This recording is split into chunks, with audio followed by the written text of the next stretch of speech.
بسم الله الرحمن الرحيم. الحمد لله رب العالمين والعاقبة للمتقين. الصلاة والسلام على رسول الله صلی اللہ علیہ وسلم. سیدنا حضرت عثمان غنی رضی اللہ تعالیٰ عنہ کے انفاق فی سبیل اللہ کے سلسلے میں بے شمار واقعات ہیں. ایک کا مختصر ذکر کر کے آگے بڑھتے ہیں. ایک مرتبہ شام سے ان کا 100 اونٹوں کا غلے سے لدا ہوا قافلہ آیا.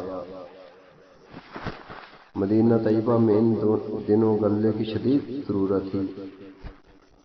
تجار مدینہ کو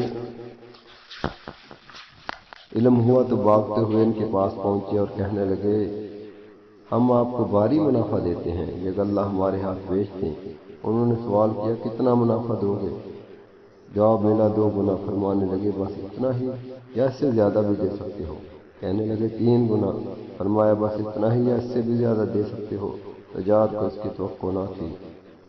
تھوڑی دیر بعد فرمانے لگے، میں یہ غلہ اس کے ہاتھ فروخت کروں گا جو مجھے 10 گنا زیادہ منافع دے گا.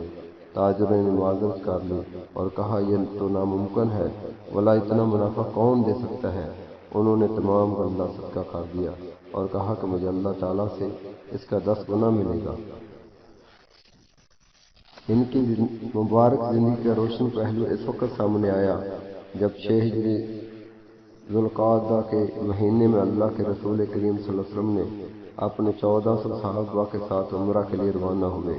جب مکہ کے قریب ثنیۃ المرار کے مقام پر پہنچے تو آپ نے پڑاؤ ڈالا. عمر فاروق رضی اللہ عنہ کو بلوا کر کہا، تم سفیر بن کر مکہ جاؤ.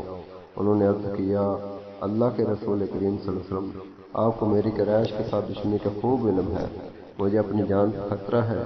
میرے قبیلہ بنو عدی میں کوئی ایسا نہیں جو مجھے قریش سے بچا سکے، لیکن میں اس مقصد کے لیے عثمان بن عفان رضی اللہ عنہ کا نام پیش کرتا ہوں. جس کام کے لیے نہایت موزوں ہیں وہ ان کا قبیلہ ہے جو ان کا بڑا احترام کرتا ہے. اللہ کے رسول کریم صلی اللہ علیہ وسلم نے ان کو بلوایا اور فرمایا، قریش کے پاس سفیر بن کر جاؤ اور ان کو بتا دو کہ ہم صرف عمرہ کی نیت سے آئے ہیں.